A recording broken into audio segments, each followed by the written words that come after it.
KEYE-TV Morning News.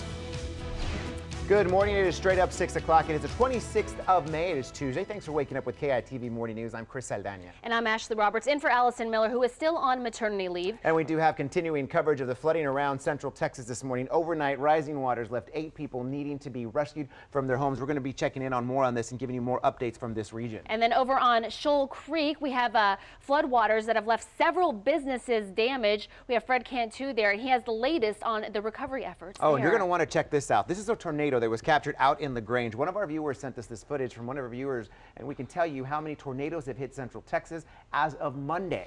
And then taking a look at our radar right now, Jordan Steele said storms have passed through, but now we're just dealing with still flash flooding that's taking place as we speak. And he is tracking more storms. We're going to be checking in with him. We do have team coverage of the severe weather this morning. Juliet Dreyer following a neighborhood evacuation in eastern Travis County. Fred Cantu standing by with the latest on the situation near Shoal Creek as businesses start the cleanup efforts. Christiane Uribe will be joining us with keeping her eyes on the road this morning. But we begin with storm tracker meteorologist Jordan Steele, who's standing by. Jordan, what you got? Good morning, you guys. Yes, flash flood warnings in effect, full force today all across central Texas. We had record rainfall yesterday. I've been showing you the numbers. Record rainfall for a 24-hour period, record rainfall for the entire month, and that goes back all the way to the 1800s. So super impressive. We obviously have a lot of the rivers running extremely high. Flash flood warning in effect still until 7:45 a.m. this morning for places out towards Fayette County because we've had some lingering leftover moisture early this morning. Of course, we're still battling some of the runoff we had just yesterday. Look at this. This is a house out in Round Rock. High flood waters right behind this home. Another image that was sent in from one of my Twitter friends, Joseph. He says it was running extremely high. I want to say this might be the Brushy Creek area. I don't know exactly where it is. It might also be off Highway 79. I know we've got creeks running just to the south of that, but police had to shut down this bridge as the flooding waters were all the way to the top where cars usually drive on and pass, and you can see all the debris there. So super impressive rainfall amounts leading to some of this flooding, and we're still going to be dealing with that for the next couple of days. So flood operations still into effect today. Floodgates are open right now at Wirtz Dam towards LBJ and Starkey Dam in and around Marble Falls. Hoping to see a lot of the rivers subside as we've got some fog this morning and some sunshine expected later today. We'll get into your forecast numbers in just a moment. Let's send it over to Alex Boyer with more updates on some of the conditions going on out there this morning.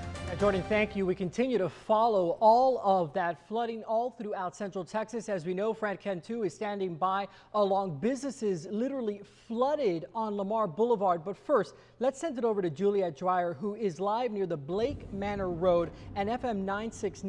Now, to put that in perspective, that is the Easy Bend Drive neighborhood there, and that's where 8 people were trapped overnight between 2 low water crossings. Juliet, this morning, I understand, thankfully, those people are safe.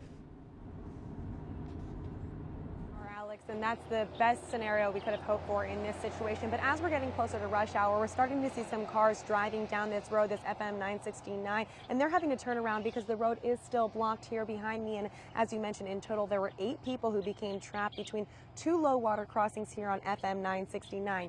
3 of those people were rescued by helicopter, 1 of them on foot, and 4 decided to wait it out at a gas station on higher ground.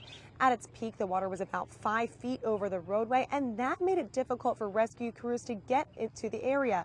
That's why APD's Air 1 helicopter was the best option at the time. While this was happening, there were also several 911 calls from nearby residents in homes concerned about the rising water. One woman told KEYE-TV her sister, brother-in-law, and their 5 kids all live in the area. Their neighbor ran and told them, get y'all important documents. Y'all need to get at a high-rise shelter, where the roof, anything like high, they need to get to. And like I said, we have my nephews over there. My oldest is 14. My oldest nephew is 14, and my youngest is 3 months. Austin Travis County EMS officials tell us they did go door to door in the neighborhood, but the homes only had light flooding, so residents are allowed to stay. And if these water levels do rise up again, they recommend you stay inside if you can do that at all. Meanwhile, FM 969 here at Dunlap and Taylor Lane, between those 2 roads, are closed. They said that they were hoping to get it open within the next couple hours, but that was a few hours ago, so we're hoping any minute now these roads will reopen. Now, we do have Fred Cantu live at Shoal Creek. And Fred, what are you seeing over there? Well, the good news is that Lamar is open through this area, so if your commute takes you through here, you're fine. However, if you're going to stop here to try to do some shopping today, it's going to be a little treacherous, because take a look at the sidewalks. they're just covered with mud, and that's going to really slow you down, and it's also pretty slippery. We had a lot of water on this section of Lamar between 9th and 10th Streets with yesterday's rain, and I can even show you the water markets right here. So we're talking chest-high water at this mattress shop here on North Lamar, and we did notice some damage. I mean, they tried to raise the merchandise up as high as possible, but clearly there are signs that they were not able to save a lot of the merchandise inside this shop. Same thing for the Goodwill next door, and across the street there's a couple of bars and a 7-Eleven. All of these also suffered the same kind of damage back in the 1981 Memorial Day flood. And was talking a little bit earlier about how the city depends on the creeks for drainage of stormwater. So all of that record rainfall in North Austin yesterday made its way to Shoal Creek, and then Shoal Creek made its way down here, heading for Lady Bird Lake. And right before it gets to us, it has to make a turn. But when you're talking that much water, certainly it was not able to make that turn and ended up on this section of Lamar. But again, the good news right now is that Lamar is open if you are heading out there. Let's see if there are any other traffic problems out there with Christiane. Yeah, let's check in on that right now. We do have one major crash to worry about. It is an injury crash. Fire is on the scene of this now. It's going to be at Powell Lane and Georgian Drive, so just be cautious as you travel through that area. You do want to stick to the frontage road over on 183. There is no alternate route to take in that area. I tried checking to see if anything runs parallel to those streets. Not at this time. Also, we have a traffic hazard on Burnett Road and Galt Lane. And today, it's a great day to check atxfloods.com. We have 475 closings at this time, so make sure you double check that before you head on out. Alex. Have either canceled classes or delayed them this morning as a result of all of that record rain. Let's get right to some of those closures so you have an idea before you head out this morning. Now, canceled classes include Wimberley ISD, Bastrop ISD, Blanco ISD, and Smithville ISD. And then also there are some districts with 2-hour delays. They're right on your screen. They include Luling ISD, Lockhart, and Taylor ISDs. And then also we want to show you some additional 2-hour delays. They include Prairie Lee ISD, Lexington, and Gerald ISD. And remember, you can find all of these closures and delays in the ticker that is running across the bottom of your screen. You see it right there. We'll keep that up all morning long. That way you'll have an idea if anything should change throughout the morning. And also, as you're waking up this morning, some 6,000 people are without power due to storms in the Bastrop area. Now, Bluebonnet Cooperative Electric says that they're working on the problem as fast as they can, but say that flash flooding has hampered their efforts. Now, power has been restored to hundreds of customers so far, but they say it could take up to 48 hours in order to fully restore that. And then also new this morning, Mayor Steve Adler has issued a statement about all of this recent flooding. He says, quote, "We can all be proud and grateful for the work our emergency response and public safety staff have put in over the past 72 hours. Our thoughts and prayers go out to local residents affected by all of the flooding and to our neighbors in Hays County. We'll pull together as one community," end quote. And Chris and Ashley, clearly a lot of people are in desperate need of help this morning, and I understand that you have some information as to how the community can really pitch in.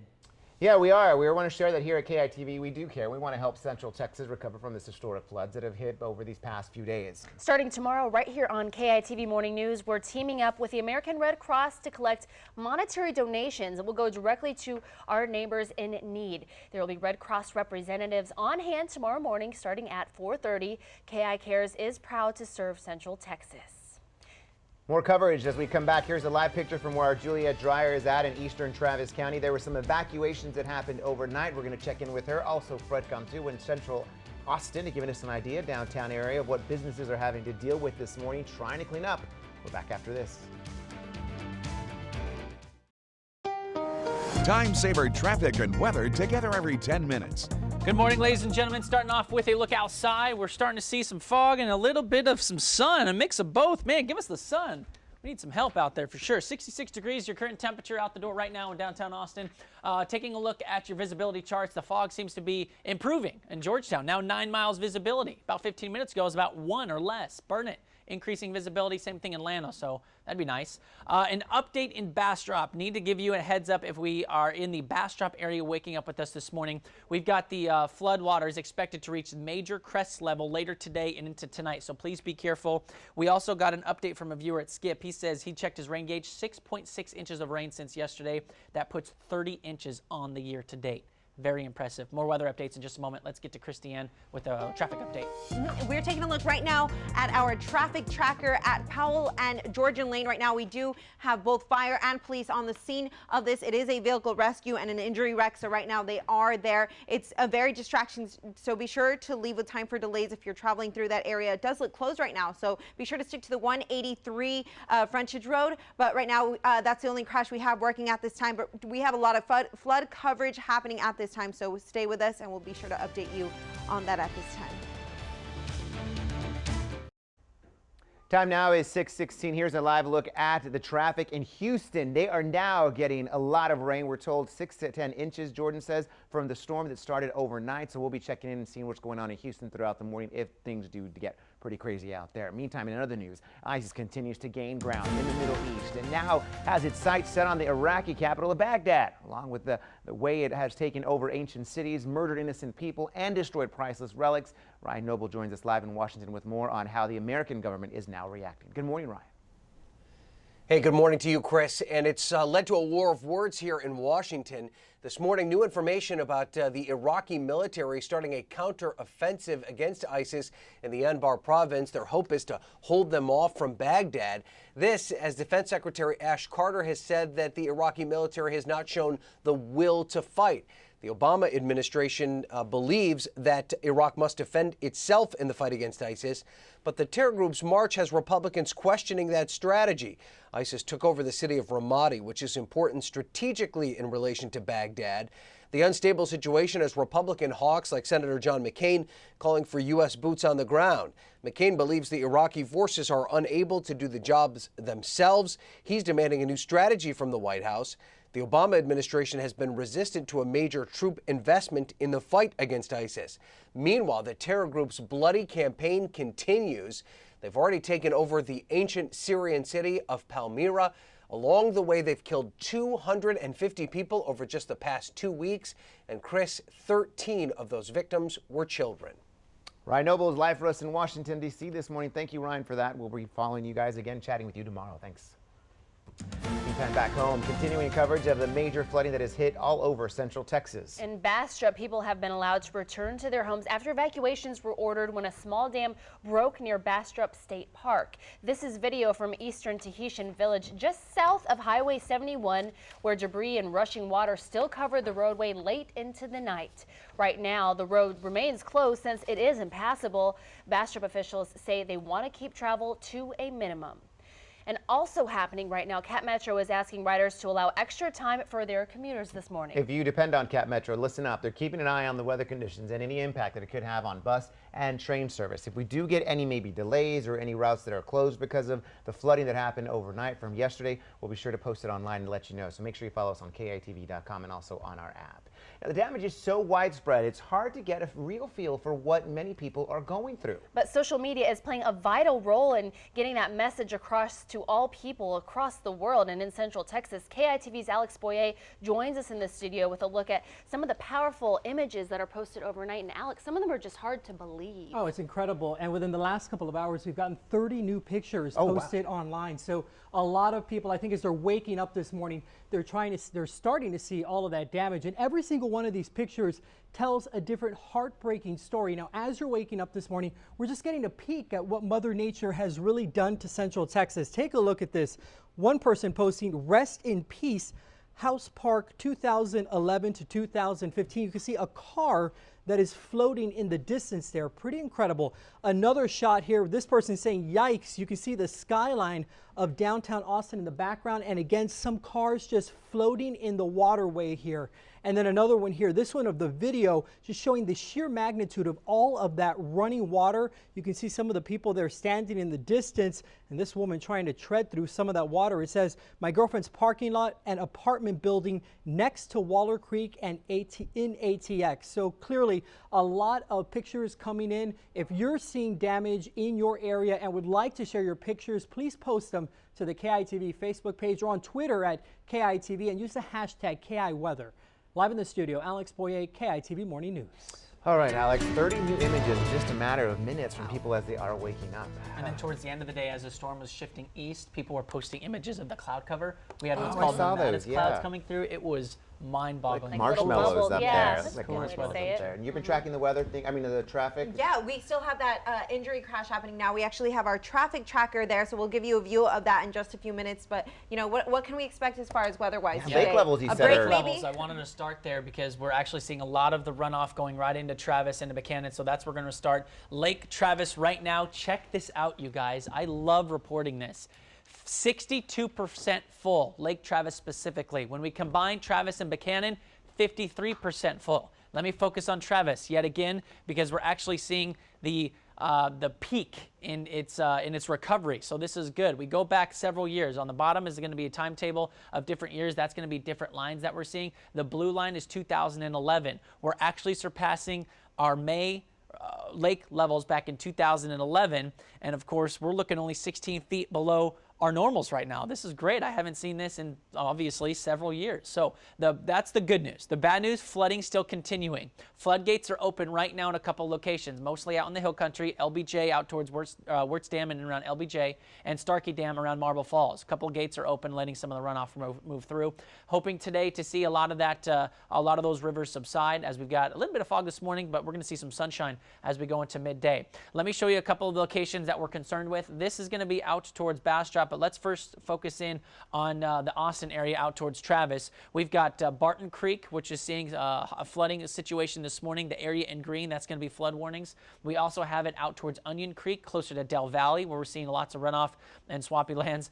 And then around Bastrop, all of this is going to trickle down the lower Colorado River and eventually hit the Bastrop area. So I want to focus on you folks in Bastrop right now because currently the reading out at the lower Colorado River in the Bastrop location is sitting in the action stage. That was at 3 o'clock this morning. It's going to shoot up to about the major flood stage later on tonight and into early tomorrow morning hours. Once it does that, it won't last long before it starts to recede again. However, you need to take precautions today if you have anything by the riverbanks, which I hope you don't because we've already had flooding situations in that territory. This was Round Rock last night. Another image in the Round Rock area coming in from Twitter as folks continuing to battle a lot of this. Lots and lots of water. In fact, so much water it's going over bridges. The police officers had to stop motorists from going over the bridge as they had a bunch of debris spilling over and all that water moving over into that territory. So what's today? Today we're going to start off with some clouds and hopefully getting in a mix of sunshine in there. Your temperatures are going to start off in the 70s and warm into the 80s by the afternoon, eventually topping out possibly in the upper 80s, maybe even a low 90 as we have a couple of storms possible late tonight that can move through parts of the hill country. So we'll keep rain in your forecast through the rest of this week, isolated at that, becoming more numerous towards Thursday and Friday, temperatures warming up. 6:23 is your time. Let's now get a traffic update with Christiane. Okay, let's take a look right now outside at our traffic tracker. We do still have the car over on the scene of Georgian and Powell Lane. Right now we have both firefighters and police officers there on that injury wreck, so be sure to avoid that area. There's not really an alternate route that you can take, so be sure to stick to at least 183 over on the frontage road if you're planning on running parallel over to Powell Lane. But let's switch on over to our traffic maps and show you how everything is looking right now. We do still have that injury wreck. This is the area where it is working at this time. We also have a traffic hazard on Burnett Road and Galt Lane, and then we have another traffic hazard to report. There's debris in the roadway over on Wells Ranch Parkway and Thermal Drive, but you can expect some debris all over town, so be sure to leave early if you can. Guys. All right, thanks a lot. We are also covering other news of the day that is happening, so we want to get you up to date on some of this. New details this morning, the death of blues legend B.B. King. Yeah, an autopsy has been performed after King's family members say his death was due in part to foul play. Two of his daughters, Patty King and Karen Williams, make the accusations in identically worded affidavits. Both read, "I believe my father was murdered and that he was administered foreign substances. The daughters allege King was poisoned by 2 of his closest aides. Initial autopsy results have found no evidence to substantiate the allegations. And retailer PacSun is pulling an American flag shirt from the shelves this morning after it sparks controversy instead of unity. So we want to go ahead and show you the shirt. Here's the shirt in question. It features an upside-down American flag, which symbolizes a nation in distress. Well, a shopper in Alabama took to social media about the shirt, and shoppers chimed in. This happened Monday afternoon. PacSun decided to stop selling the shirt, releasing a statement which reads in part, quote, "Out of respect for those who have put their lives on the line for our country, we have decided to stop selling the licensed flag t-shirt, and we're removing it from our stores and our website immediately." And new this morning, a Marine's emotional moment with his future bride is caught on camera and is also capturing the hearts across the nation. Take a look at this picture. It shows Corporal Caleb Earwood holding his bride's hand around a door frame. Earwood wanted to pray for their marriage before the ceremony took place over the weekend, but he didn't want to jinx seeing things, seeing the bride before she walked down the aisle. Very classic. Their photographer says he felt lucky to be at the right place and capture the moving moment. I love that picture. They're both in awe about that. That's great. What a good picture. All right, school delays and closures. After all of this severe weather, we are going to bring you the latest and let you know which delays are happening and which schools are closed today. And now that the sun is up, you're looking live near on Lamar near Shoal Creek. Fred Cantu will have the latest on damage to businesses from floodwaters in just a few minutes. How about a Smoky Bo's barbecue breakfast tacos for the whole office? All you have to do is go to our Facebook page to win. There you just click on Inside KEYE-TV and sign up for breakfast from Smoky Bo's. It's worth $50 and we pick a winner every Friday. Could you be this Friday's winner? Try it out. Good luck. We'll see you back here in just a bit.